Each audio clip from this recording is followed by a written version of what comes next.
Y en el juicio contra Álvaro Uribe, el ex paramilitar Máximo Cuesta detalló supuestas presiones que recibió del testigo estrella, el señor Monsalve, Daniela, para testificar contra el expresidente.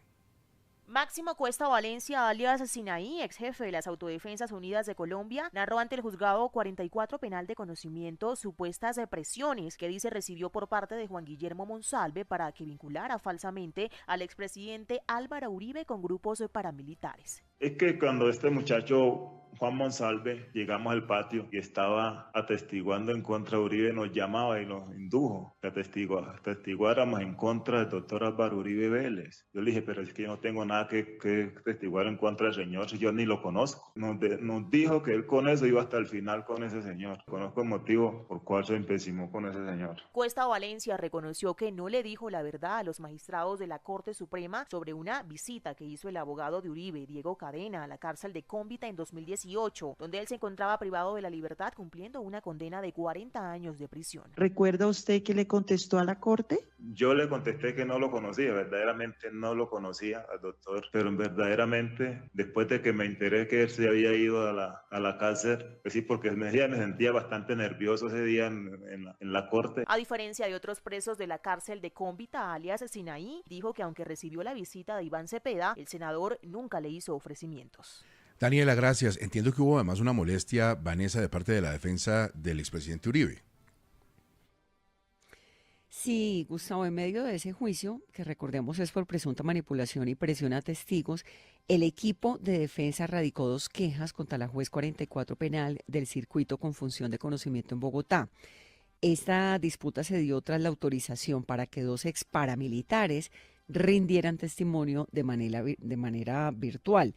El debate se generó luego de que el excomandante paramilitar Pablo Hernán Sierra solicitara declarar de forma virtual, dice él que por un tema de seguridad. Entonces la jueza respondió que su decisión estaba sustentada en un fallo de la Corte, según el cual los riesgos de seguridad son un motivo de fuerza mayor para que la justicia permita este tipo de declaraciones virtuales. Y comparó la situación del excomandante paramilitar, imagínese esto, con la del expresidente Uribe. Obviamente a la defensa de Uribe pues le pareció que esto era impresentable. Son las 7 de la mañana, 44 minutos. El Consejo Gremial defendió la independencia de la Junta del Banco de la República. Esto tiene que ver, como les hemos contado aquí en 6 AM, con las declaraciones del presidente Petro descalificando a algunos de los integrantes del emisor. Mr. Dólar. Gustavo, ante las críticas que realizó el presidente Gustavo Petro a la Junta Directiva del Banco de la República por no reducir la tasa de interés de intervención en 50 puntos básicos como lo solicitó en la Junta de lunes el ministro de Hacienda, Germán Ávila, los integrantes del Consejo Gremial consideraron que el Banco Central es una institución autónoma cuya labor se fundamenta en el análisis técnico y en la utilización de herramientas económicas para la estabilidad macroeconómica del país. Los gremios económicos consideran que la independencia del Banco de la República y una efectiva coordinación con el gobierno nacional son pilares fundamentales de la estabilidad económica de Colombia. Sobre este particular se refirió el exministro de Hacienda y rector de la Universidad EIA, José Manuel Restrepo. La descalificación de que los actores integrantes de la codirección del Banco de la República son actores políticos desconoce totalmente la manera como actúan los codirectores. En segundo lugar, la descalificación a 2 de las codirectoras, porque no solamente es una, sino a 2 de ellas, es injusta.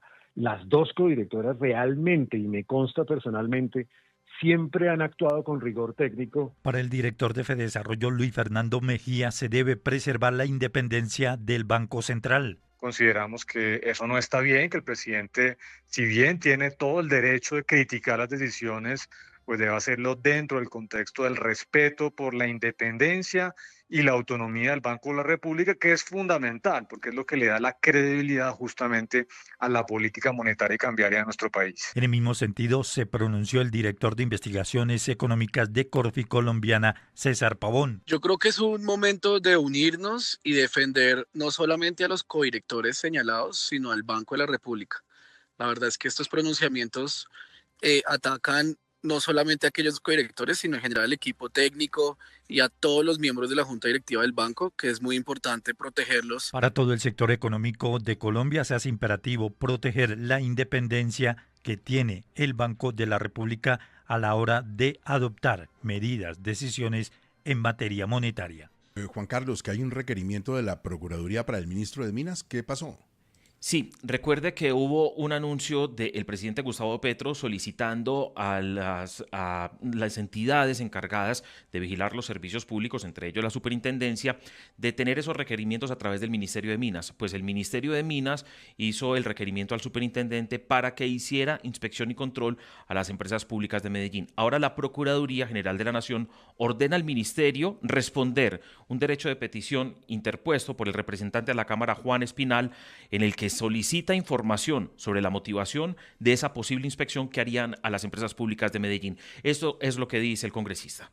El derecho de petición que le envié hace 20 días y luego el derecho de insistencia, porque queremos conocer los argumentos técnicos y jurídicos que sustentan la solicitud y la orden de inspección especial que dio él a la Superintendencia de Servicios Públicos frente a EPM. Todos los antioqueños y los colombianos queremos conocer esa información. El representante Juan Espinal lo que ha indicado además es que se debería concretar ese plazo en menos de 5 días para conocer detalles de por qué el ministerio, cuáles son las razones o cuáles son los motivos por los cuales se está solicitando esa posible evaluación de todos los criterios que hoy tienen empresas públicas de Medellín y sus filiales para su funcionamiento. 7:52, creo que hay una protesta en el ministerio además. Sí, Gustavo, yo le conté hace un par de semanas a la audiencia de Caracol Radio que el nuevo ministro de Minas y Energía, bueno, nuevo, ya no tan nuevo, pero sí, el que reemplazó al ministro Camacho, el ministro Palma, ha nombrado esta semana ya oficialmente a Julián Flores Quiroga como director de hidrocarburos del Ministerio de Minas y Energía. Ajá. Hay un plantón, Gustavo, que están convocando distintas mujeres que dicen no solamente eso, que el plantón es por el nombramiento, sino que recuerdan que el señor Flores, y lo dicen en un comunicado que me han enviado hace unos segundos, que el señor tiene denuncias en el ministerio por conductas de acoso sexual y laboral y que la decisión de otorgarle una posición de poder no solo vulnera los derechos de esas mujeres que han sido víctimas de las acciones, sino que también envía un mensaje de impunidad y desprotección a todas aquellas que trabajan en la institución y en el sector en general. Luego le recuerdan al ministro Palma que en la conmemoración del 8 de marzo él se comprometió con las mujeres para trabajar en conjunto por un ministerio libre de violencias basadas en género y que este nombramiento no está acorde con esa declaración. Están citando en el parqueadero del ministerio, al frente del ministerio, a las 10 de la mañana. Y el cartel que tienen para la citación dice: ¿sabías que en el ministerio se nombran personas con procesos activos por acoso?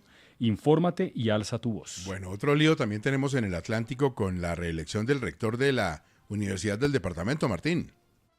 Efectivamente, Gustavo, y es que hay muchos sectores enfrentados. Los estudiantes están enfrentados frente a la posibilidad de la reelección del rector Danilo Hernández. Unos apoyan lo que ha dicho el Ministerio de Educación al señalar que este proceso podría afectar la competencia de quienes quieran aspirar a este cargo de la Universidad del Atlántico. El Ministerio de Educación envió un comunicado al gobernador Eduardo Verano en el que señala que Hernández, por ser candidato, podría poner en riesgo la equidad y transparencia. Giancarlos Hernández es uno de los líderes estudiantiles que apoya la posición del ministerio.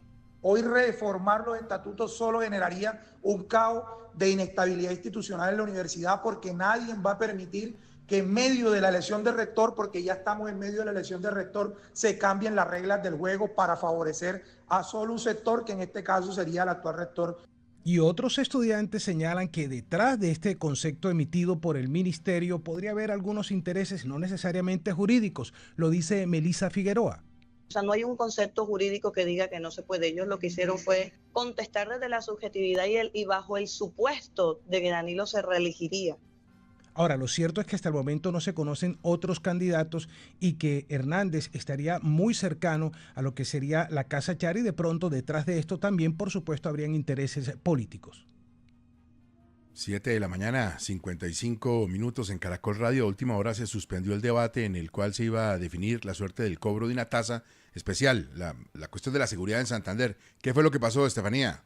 Que los diputados voten y así definir la suerte del cobro de este nuevo impuesto por la seguridad que se vería reflejado en el recibo de la luz. Sobre el particular, el diputado Danovit Lozano. Y por lo cual, pues esta recusación que se le hace a la Asamblea tiene que resolverse en la Procuraduría, pues tiene que enviarse ese oficio de recusación a la Procuraduría y ellos pues determinarán si es válida o justificada esta solicitud que hace este ciudadano. Entonces, por ese motivo, este debate se aplazaría. La acción jurídica se conoció a pocas horas de iniciar la plenaria que se había programado para hoy en la Asamblea de Santander, debate en el que 15 diputados estaban habilitados para votar, teniendo en cuenta ya unas tarifas específicas para empresarios y exonerando del cobro a los ciudadanos de estrato 1, 2 y 3. Estefanía, gracias. Y hay polémica en Boyacá porque el consorcio que está a cargo de la doble calzada Briceño-Tunja, Sogamoso, le devolvió a la nación una parte de la vía. En ese corredor hay 3 peajes. ¿Qué pasó con los peajes? ¿Quién los cobra, Narda? La misma concesión, Gustavo, BTS Autovía, así se llama, y en su página web dice que nos enorgullecemos de ser los responsables de la construcción, mantenimiento y operación de la doble calzada Briceño-Tunja-Sogamoso, un megaproyecto vial que se extiende a lo largo de 206 kilómetros y comprende 18 trayectos esenciales, transformando la forma en que se conectan estas regiones, convirtiendo nuestro corredor en un camino que une destinos. Lo que no dice es que hace unos meses le devolvió a la nación 87 de esos 206 kilómetros, pero eso sí, se quedó con la administración de los peajes del Roble, Albarracín y Tuta. El representante de la Cámara, Wilmer Castellano, se puso a averiguar y encontró estas perlas. El concesionario revirtió cerca del 45% del tramo concesionado, es decir, de los 200 y pico de kilómetros que tenía la concesión a cargo. En el año 2021 firma la ANI un otro sí con el concesionario para aceptar que se devuelva 87 kilómetros de los 200 concesionados. Nos dimos a la tarea de investigar cuáles fueron los tramos y dentro de los tramos que se encuentran en malas condiciones están esos tramos que fueron revertidos, es decir, el tramo que comprende Villapinzón, Venta Quemada, Tunja y los pasos urbanos por Tunja y los pasos que se encuentran dentro de la vía de la rotonda de Duitama, Pivasosa, Sogamoso y la rotonda de Duitama, Nopsa, Sogamoso. Devolvieron 87 kilómetros, pero se les olvidó una cosa muy importante y fue devolver los peajes que hacen parte de la concesión. Se espera que en los próximos días en el Congreso de la República se haga un debate de control político a esta concesión que pareciera que nunca va a terminar la vía, Gustavo. Recordemos que esa misma empresa lleva 5 meses haciendo el diagnóstico de uno de los costados del puente Cisga, informe que se conocerá a finales de este mes. En esa zona se arman tremendos trancones de la gente que quiere llegar al departamento y la preocupación sigue latente, pues estamos a puertas de la Semana Santa.